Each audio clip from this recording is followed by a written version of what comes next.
Welcome to this deep dive from the Defiant podcast.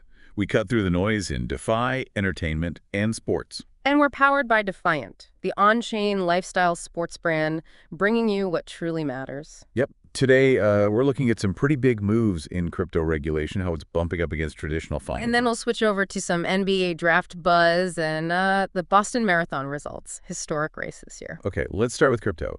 There's this talk about major players wanting bank licenses. Yeah, exactly. Firms like Circle, BitGo, Coinbase, Paxos too, they're reportedly thinking about applying for actual U.S. banking licenses. Wow. Okay, that sounds significant. Why the push now, do you think? Well, it seems to be about, getting deeper into the traditional financial system. It's not just about looking official. Right, like access to payment rails, maybe lower cost. Exactly. And Yeah. definitely seeking more legitimacy, more integration. Think about it, a broader customer base potentially. And I guess regulatory clarity is a big piece of that puzzle, Hmm.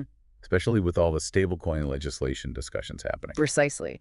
Having a banking license could make navigating those new rules a bit clearer, maybe safer for them. So for listeners, what's the impact? Does this make crypto like safer or just more traditional? It could mean more reliable services, yeah. Hmm.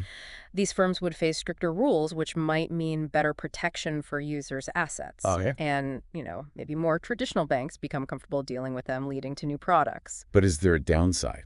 Like less innovation? That's the potential trade-off, yeah. More rules might mean less room for the really cutting edge, maybe riskier stuff we see in DeFi. It's a balance.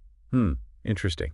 Okay, staying with crypto but shifting slightly, these political donations, over $1 million. Oh, yeah, the donations to President Trump's inauguration fund. Over $1.3 million, reportedly, from crypto executives. Big names, too. Uniswap CEO, Solana Labs, Consensus. Yeah, significant amounts. But the really eyebrow-raising part is the timing. Right, that's what I saw. These donations happening around the same time, the SEC reportedly dropped investigations into some of these companies. Exactly. It makes you wonder, about potential influence, or at the very least, how it looks, the perception of it. Yeah, that perception matters a lot. Does this signal like a new phase where crypto needs to be more politically engaged just to survive? It's a fair question. It certainly suggests political engagement might become a more visible factor in navigating the regulatory world. Something to watch. Definitely. And speaking of regulation, the SEC has a new chairman, Paul Atkins. Yep. Former SEC commissioner. He's generally known for having a more business-friendly perspective. So the crypto industry is probably hoping this means what? Clearer skies ahead?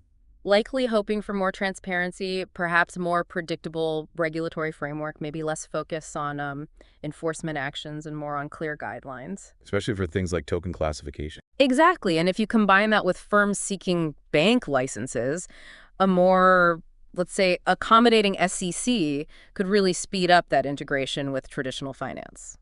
Okay, so a lot happening on the crypto regulation front. Let's pivot now. Sports time. Let's do it. Duke's Cooper Flag. Big news there. Declared for the 2025 NBA draft. Yeah, huge talent, had an amazing freshman season. The stats are pretty eye-popping. Weren't they like nearly 20 points a game? 19.2 points, 7.5 rebounds, and over 4 assists per game. Just wow. And he's pretty much locked as the #1 overall pick. That's the consensus, yeah. He's seen as a potential franchise-altering player, the kind that can turn a team around. So for fans of teams near the bottom, the draft lottery on May 12th is massive. Absolutely massive. Flag represents hope, a potential cornerstone for years. It brings a ton of excitement. Definitely one to watch.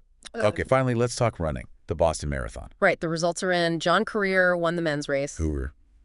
That name sounds familiar in Boston history. It is. His brother, Wesley Career, actually won a Boston Marathon back in 2012. Pretty cool story. Wow, that's incredible. Running in the family.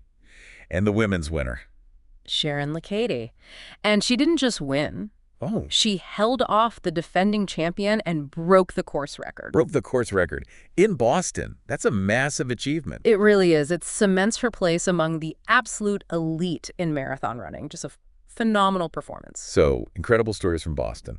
Okay, let's wrap this up. Quite a range today. For sure. From crypto, trying to get more buttoned up with banking licenses. And navigating that tricky intersection of regulation and politics. To the sheer potential of a young star like Cooper Flag in the NBA. And wrapping with the inspiring victories and that amazing record at the Boston Marathon. So, lots to think about.